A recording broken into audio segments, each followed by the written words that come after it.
All right, guys, again, welcome. We are streaming live on Facebook, it looks like. So let me double check and we're going to get this ball rolling. Hold on a second. We're live on Facebook and Zoom, y'all. And we're live on Instagram. Oh, yeah. So if you are an aspiring real estate agent or you want to get into the mortgage business, you are in the right place. If you want to buy a home, you're in the right place. All right. Good to go.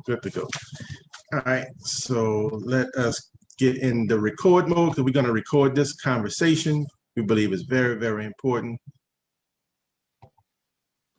So let's see. Go to cloud. Let me go to share screen.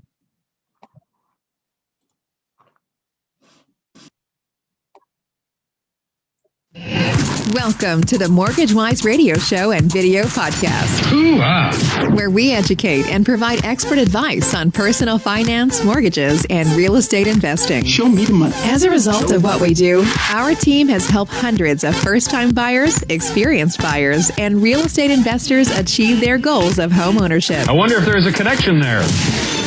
Here are your executive producers and mortgage advisors, Randy and Veronica Chambliss. What up, everybody? Listen, we are super excited, guys. So I'm Randy Chambliss. I'm the executive director of Louisiana Housing Authority, and I'm also a corporate branch manager with Geneva Financial. And I have to my right. I am Veronica Chambliss. I am the director of housing with Louisiana Housing Authority and a corporate branch manager with Geneva Financial.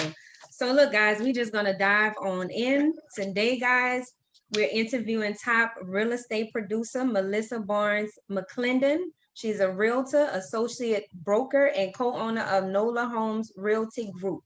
Melissa has sold over $37 million since breaking into real estate in the industry over 6 years ago. She has been named by the City Business as a 2020 Woman of the Year, as well as honored for excellence in real estate. She was featured in the City Business book of list as a top producer, and she is a 2020-2021 Louisiana State President-Elect and 2019 local president of the Women's Council of Realtors. So guys, in this interview, Melissa will reveal her secret strategies. The strangest secret. It has allowed her business to grow expeditiously over the years. Not making this one adjustment to your business, guys, could determine if it grows or retracts in 2021. So if you're a real estate agent, a realtor, or a broker, and you would like to grow your brand and build your business, then you are in the right place, right, Melissa? That's right. Thank y'all so much. And I always, I admire everything that y'all do, not just in real estate, because I think y'all are doing amazing things in real estate, but also just an example of family. You know, family, y'all stick together, y'all work together, and you're very positive. So that's good to see. That is good to see. We admire you as well. Absolutely. We appreciate it. And, guys, if you're watching this on Facebook, Instagram, wherever you're streaming at, make sure you like this, share it, leave a comment, because other people are going to need to hear this information. So listen, guys, we're going to dive onto it. Melissa, first, if you don't mind, if you could share your background with us a little bit, your story just a little bit, because, in the past, you shared your story with us, and it's just an amazing story. So we would like you just to start off and just tell your story briefly, and then we'll just move on from there. Okay. So I got into real estate the end of 2014. I was actually working in oil and gas, had a corporate job, and I was a single mom.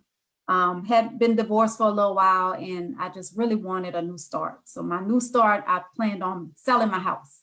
And I actually met with a real estate agent, and we tried to sell it, but we realized that I just didn't have enough room to sell it as far as equity. So my whole reason for going to school was to try and sell it myself. I said, if I go, I learn all the laws, I learn how to do it. I could sell it myself, and then I could save myself the commission. So that was my whole reasoning for going to school. And then after I got my license, one of my sister right above me, she was trying to buy a house. So she said, well, you're a real estate agent, you can help me. So that's how my first sale was my sister. And then I said, wow, this is a great way to get some extra income. You know, being a single mom, this can help pay tuition. So that was why I got into it, not as a living, but really just a little extra side income.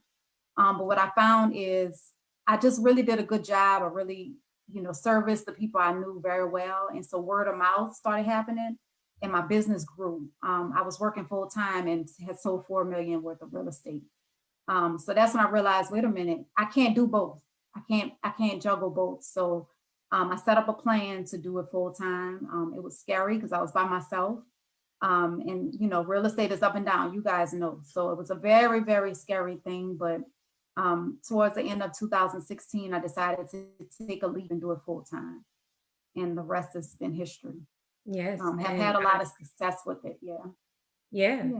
You have a daughter, she's at Howard, right? Howard University? Yeah. My oldest daughter is actually at Howard University, but she's also a licensed realtor as well.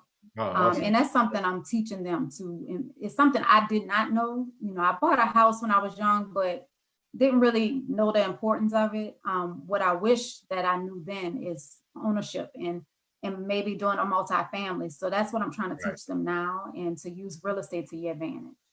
Yeah. And another key thing that you said, when you got into real estate, what really helped your business grow was to service the people, right? Right. Good point. Right. Service the people, not for the income. I mean, it was good income, but it's to service the people. Yeah. I mean, I think that has been the reason I've been successful. It's not because I'm this awesome marketer. It's not that. This has been in the works for years. The business, the success, what you see now has been years in the making, but it came from being a servant. Because I used to look at it as this is my ministry. I would take people that I knew couldn't afford to buy a house or never thought they could, and help them buy a house and walk them through the process, help them get their credit together. And it really brought me a lot of joy, because you're changing lives. You're not just selling a house, you're changing people's lives. Right. That's right. Yeah, I totally agree. And, it goes back to like the good book. One of my favorite books talked about the Israelites that was coming out of Egypt. And the promise to Abraham, Isaac, and Jacob was the promised land. Yes, we all know and aware about, heaven and, those things. But that language in those scriptures say the promised land, the land of milk and honey. And at that time, they own and control the land, the resources that it provided, the land, the cattle, the fruits, the vegetables, organic food, alkaline water. And so that land was an inheritance to their children's children. And so it's very, very vital that we acquire land, acquire property, because that land oftentimes goes up in value. Like right now, we're in the seller market, like, you guys know, and the inventory is low. And so you have investors that maybe had purchased properties 10 years ago, and they may be sitting on a gold mine right now because the inventory is so low. So it might be a good opportunity for them to put the house on the market, sell it, pay off some debt, get totally out of debt, just because they made a simple investment, 10 years ago or so. Absolutely. That's right. Absolutely. I think that's, and I remember one of my first sales was a young lady that she was on Section 8 at the time. And people don't really know this, but you can actually buy a home with your Section 8 voucher. And I helped this lady buy a home, and it was one of my best sales ever because she never thought she could. Section 8 was able to still pay a portion of her mortgage.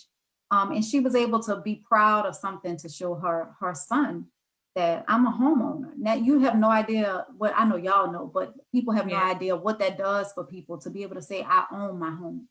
That's right. I mean, we helped a senior, there's a couple, they 81 and one is 79. And we was able to help them transition into another home. They lost their home during Hurricane Katrina. Never thought in a million years they'll be buying another home. And so, they have a 3-bedroom, 2-bath home, about 1,200 square feet, safe area in the New Orleans area. And their house note with principal, interest, and even escrows was $787 a month. right? Yeah. Like, where are you going to That's go? right. That's Mhm. locking in, your housing rate.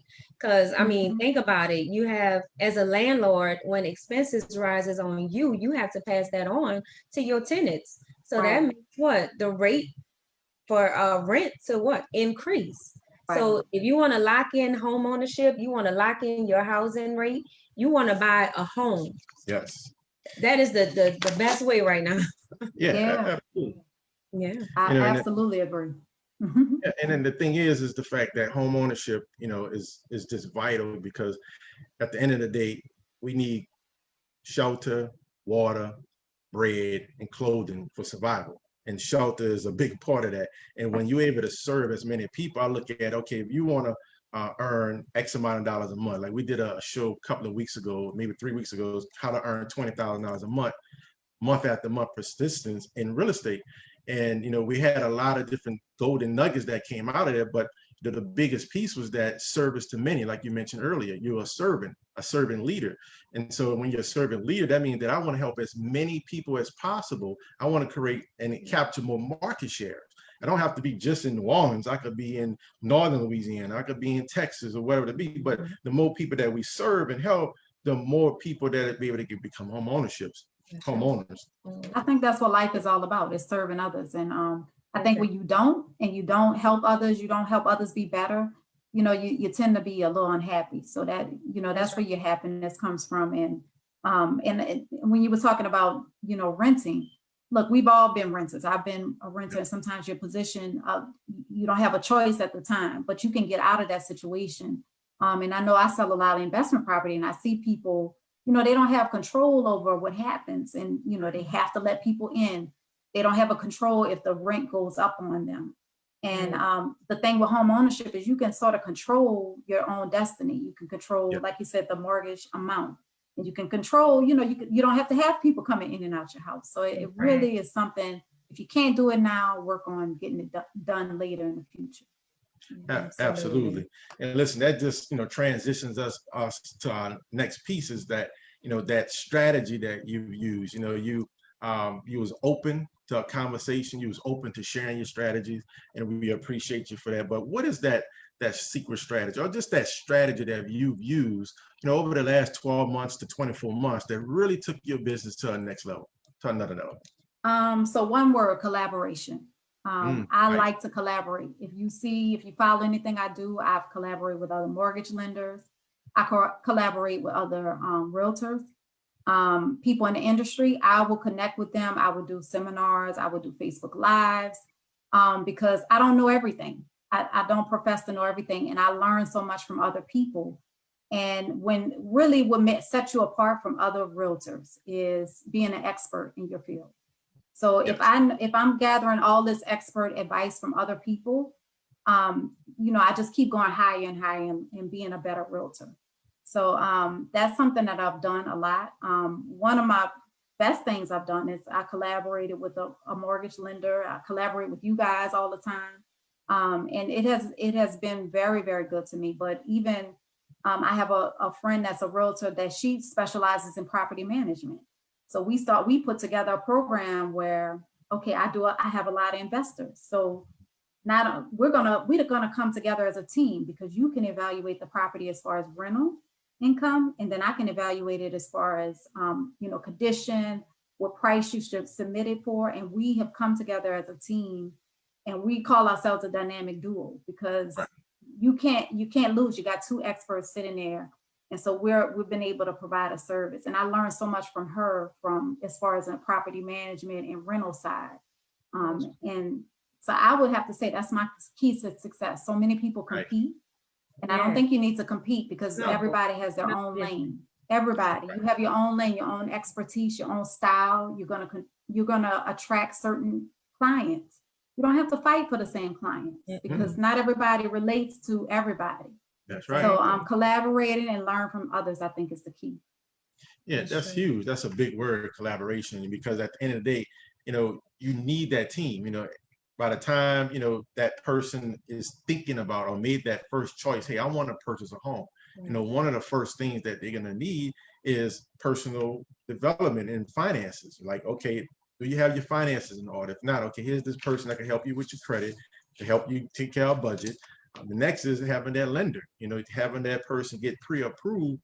So now they can be confident and absolutely, clear and have clarity that they can actually go and shop for a home. And so that's team members that you're collaborating with. And then we have, home inspectors. We have insurance agents that have to provide insurance quotes over to our clients and customers. So you have all these people, appraisers, right? You have all these different people that's involved in the home buying process. And if you're not open to collaborating, then you're going to be, really in a limited income capacity. So that's huge with collaboration. And Melissa, I'm like you. I like to collaborate as well, because at the end of the day, for me, you don't know what you don't know. So when you collaborate with other people, you may learn something from them. They may learn something from you. I mean, I never pretend like I know it all. And I'm the first to let somebody know if they ask me something. Hey, listen, I don't know the answer to that, but let me find out. Right. To me, if you're resourceful, then that makes you an extra expert. Being resourceful. That's it. That's Not to know it all. Right. Resourceful. That's right. That's right. Because I mean, sometimes you shoot yourself in the foot when you pretend to know it all. Yeah. And plenty of times I've called Randy on three-way with my clients and said, I don't know about this, but can you help us out? And so I consider myself a one-stop shop, because if you come to me, I got a mortgage lender that's going to walk you, depending on your circumstances. If you're an investor, Randy might be the person I send you to. If insurance, I have you covered. You don't have to figure out anything, because I'm a one-stop shop with my team that I collaborate with.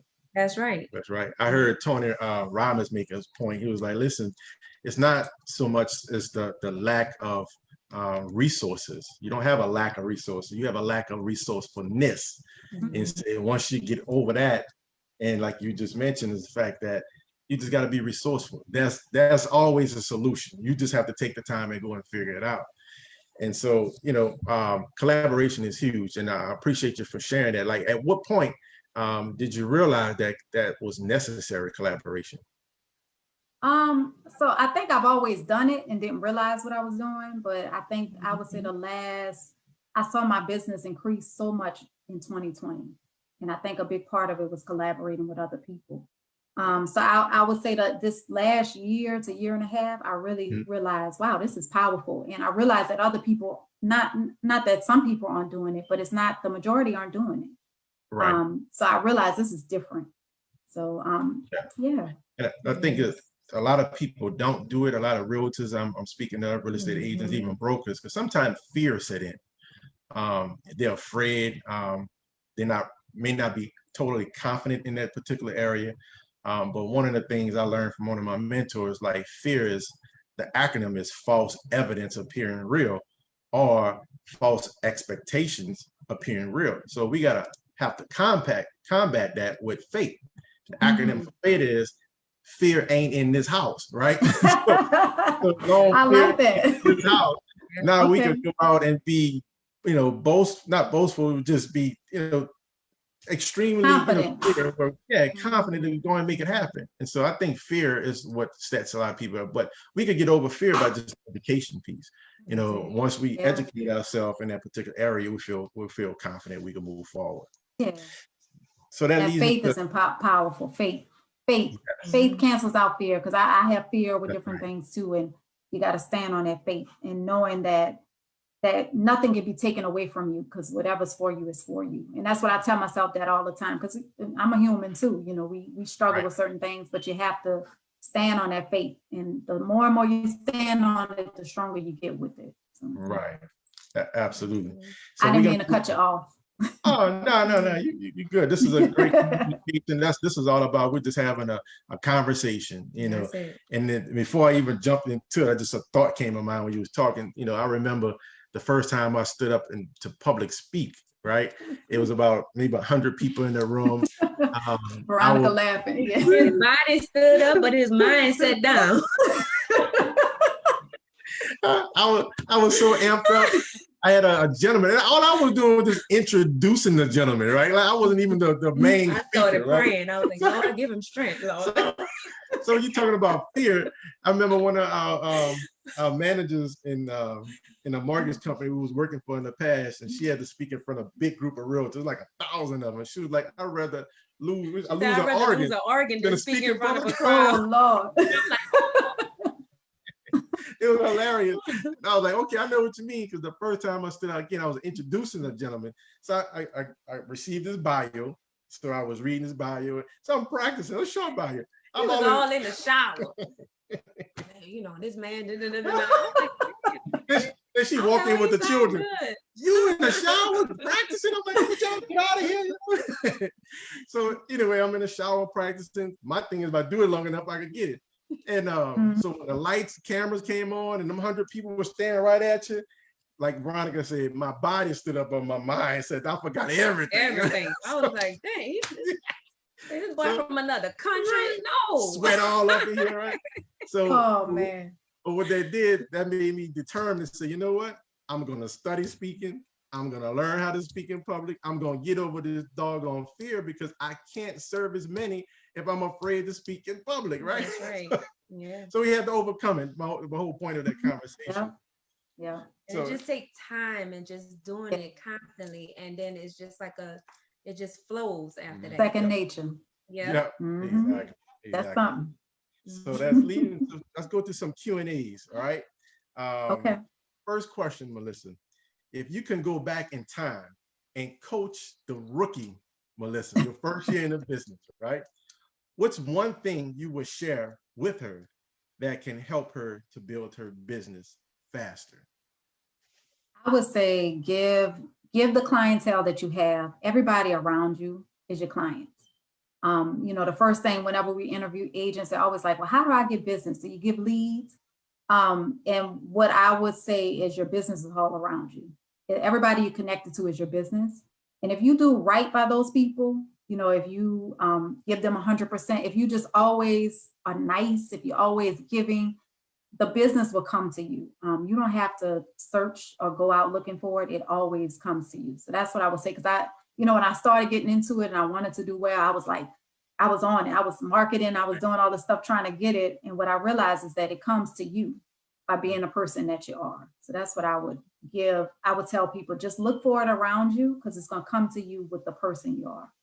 Awesome. Excellent. Thank you for sharing. The second question, why homeownership is important? Well, we touched on it a little bit. I think that for one thing, it builds a sense of pride. And sometimes, if you go into neighborhoods where, you don't have many homeowners, you'll see a little difference, right? Because they don't have that sense of pride. It's not there. So, but when it's yours, you go in a neighborhood, people clean up their yard, they're taking, they're meticulous with cutting their grass. They have so much pride because it's theirs. It's something they can call their own. So I would say that's the number one thing, just having a sense of pride, having something that you can build wealth with, because you can do a lot of things with your house. Eventually you're going to pay it off. Yes. So that's something that you can pass on to your children, your children's children. It goes up in equity. So you may be able to sell it one day and make a profit on it, or use that equity for something else. Right. So it's a way to get wealth. So that's primarily what I would say. And then another thing is you can control it. You can control your mortgage. Your mortgage payment doesn't go up over time. So it's not like rent where they can go up $50 every year on you, or $100. People can't just do whatever they want because it's your home. So it gives you a sense of control. Yeah, absolutely. And that just brings me to a quick story. As you were speaking, it was a young man you referred to us. I want to say he probably in his late 20s. He purchased a duplex about a year ago. Okay. In a Gentilly area, and he lived on one side, still living on one side. He rented the other side out. Fast forward to today, he wants to start to invest in real estate. So he thought about it, said, okay, the interest rates are super, super low. Should I benefit from refinancing? So we took a look at the situation. You sent the CMA over, who was looking at the as-is value, and it literally jumped a tremendous amount from when he purchased it about a year or so ago to it is today. So from a refinance standpoint, we are able to take him currently, Roy, he's at about $1,220 a month in his mortgage, principal, interest, and escrows. And we're taking it from that $1,200 plus month payment to $860 a month payment. And he's pulling out $25,000 worth of equity out of that property. Yeah. I'm talking about. A no-brainer, Yeah. right? No brainer. So now we like to call it that monopoly money, you know, that go money, to get out of jail money, right? And that's how we got started. Same way. We took what we had and we made it happen. That's right. Can't do that if you're renting something. Yeah. No. And not to knock it, because I respect people that are, you know, Definitely. but it's just But it's sometimes the knowledge of it. Yeah, right. The importance of home ownership. It can lead. It's the Right. road to success. Absolutely. The road to where you want to be. So now he able to take that $25,000. It lowers. He's gonna have a lower mortgage payment every month. Now he could go invest in real estate, another piece of property, another duplex maybe, or a fourplex, and now you could create even more cash flow and keep that portfolio going. And he's young, a millennial. I mean, young. You know. So that's just exciting. So the next question is, what advice would you give a buyer who may be interested in buying a home in this market right now? So I would say, you know, number one, take advantage of it, but you need, I think, a good realtor, or even if you connect with a good lender that can connect all the dots for you and guide you through the process. Because I mean, when I bought my first house, I didn't have a realtor. I did it on my own, and I still own the house. And to this day, I say I paid way too much for that house. Right. So I think kind of getting with somebody, an expert that can guide you through, because even if that means getting your credit together, they can help you through that process. But if you don't, I would say, you know, kind of look at your financial circumstances. If you got some credit challenges, you know, first just pull your credit report. Just look at it. See what's going on with it. There may be some things that might even be mistakes on it. So the first thing is to look at it. Yep. See where you stand. Maybe start paying your bills on time, getting rid of some collections, and then, you know, kind of getting your finances in order. But the thing is, if you get with a realtor or a lender, they can tell you what you're eligible for, because you may not need all that money. That's right. And just to add a little nugget from the mortgage side, as a lender, I always tell people, it's okay, pull your credit, see where you are, but don't go paying off no collections. Yes. Get some advice. Get some advice. Don't pay off. Because when you pay Get with off, an expert. yes, when you pay off that collection, guess what? It updates as brand new. And as a mortgage lender, yes, it updates as a new activity. And that can make your credit score go like this. Yep. I just learned something new. Yes, ma'am. See, collaboration. Yes. See what I'm talking about? And guess what? Not all the time the underwriter require you to pay it off. And if they do, we have ways around that so it does not affect your credit score. Yep. Okay. So seek expert advice, like Melissa just said. That's right. I would say get you a realtor and get you a lender and let them guide you. That's right. You know me with my stories. I got another story as I was thinking about.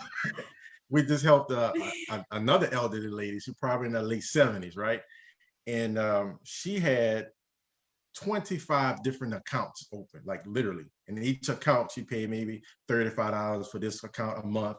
This account maybe $75, but it added up so much that her debt to income ratio was too high. She couldn't qualify. And so what we done, Veronica, we like to brainstorm and say, okay, what can we do to help this person? Because everybody's situation is unique. So we try to customize that financial strategy for them. So we realized, okay, if she pay off 17 of these things, 17 of the 25 accounts that she had actually open, then she can actually qualify. But instead of her coming out of our pocket to do so, we was able to allow that to happen up front. We was able to allow that to happen at the closing table. Right. So we was able to take all those statements from all 17, put them in that file. It was a lot of work. A lot of work. Oh, it was a lot of work. That's where the patience come in at as a borrower as well. You have to be patient. Everybody, you know, it's not a cookie cutter system. You know, everybody's situation is different. You may get to the closing table in 2 weeks, 3 weeks. Somebody else, it might be 5 weeks. Right. Just get you a lender with some patience. Exactly. And so it took her a while, obviously, because she's an older lady. So it took her a while to get all these statements, right? But once we stacked the file up, at the end of the day, we was able to pay off everything at that close, and she was able to get a home. But it just goes back to, hey, just having that expert advice. Right. So that leads us to our next segment, guys. And I'm super excited about this segment. It's our quote of the week, right? But before we do that, how can they contact Melissa? Okay. Yeah. There you go. I'm easy to contact. My website is NOLAhome.com. On Instagram, I'm Melissa_McClendon. On Facebook, I'm Melissa McClendon -Realtor. And I mean, I even give out my cell phone number. It's 504-417-5131. And I would love to help anybody that reaches out. Awesome. Thank you, ma'am. And if y'all forget that, just Google. All right. Google. Yeah. Right. And make sure you like and share this video, and then you can watch it in a later time. But that moves us to our next segment. That is our quote of the week. So today's quote of the week is going to be, think from the place that you want to be, right? Think from the place that you want to be. So if you have made a choice and you decided and you've chosen that you want to be a homeowner in 2021, I need you to write that vision down. I need you to make it clear. I need you to make a printout. 20 printouts, right? I should walk in your house and see your goal everywhere on your home, on your refrigerator, on your bathroom mirror, on your computer desk, in your car, on your front door. You should be able to walk around, or I should be able to walk around your house and say, oh, I know what him or her want. I'm so happy and grateful now that I'm a homeowner in 2021. And so once you have that choice, you made that decision, you decided you want to be a homeowner. Now I need you to think from the place that you want to be. Think from you already in your home. Think from that you're already sitting in the living room. You know the exact colors that you want in the house, what type of TV, what size TV you want in the house. And what happens, guys, when you're going through that process, that home loan process, those home inspection process, it's going to be a little difficult. We're going to tell you direct. But when you understand this is my goal, this is what I want, then it's not going to be difficult because you are thinking from the place you want. It's already done. You already won, right? So that's the quote of the week we want to share with you. Any last minute things that you want to say, Veronica, before we jump off? I said everything. Any last minute things, Melissa, that you want to share? Thank you. I just want to say thank y'all. I had to write that down. Think from the place you want to be. Thank y'all for always sharing knowledge and just being a really positive force in our community. Thank you. Yes. Awesome. Well, listen, guys, we're going to give you our contact information too. We here to serve. We have a free consultation that we give, no fee guarantee. We don't charge you for application. We don't charge you for a consultation fee. We don't charge you for a credit report. You pay us nothing until you actually get those keys in your hand, right? And so my direct number is 504-270-2783. You can find me on Facebook or Instagram at Mr. Randy Chambliss. And my website, if you want to learn a little bit more about our mortgage brokers that we have, is randyknowsmortgages.com. And my contact information is 504-715-4388. And you can find me on Facebook, Instagram at Veronica Chambliss. And my website is vknowsmortgages.com. Awesome. Listen, guys, make sure you go to the Mortgage Wise Radio Show Facebook page, like it, and so you can be following, because we're going to be having more valuable nuggets coming in the future. God bless. Have a phenomenal night on purpose. Take care. Take care. See you later, Melissa. Good night, y'all. Thank you. Good night.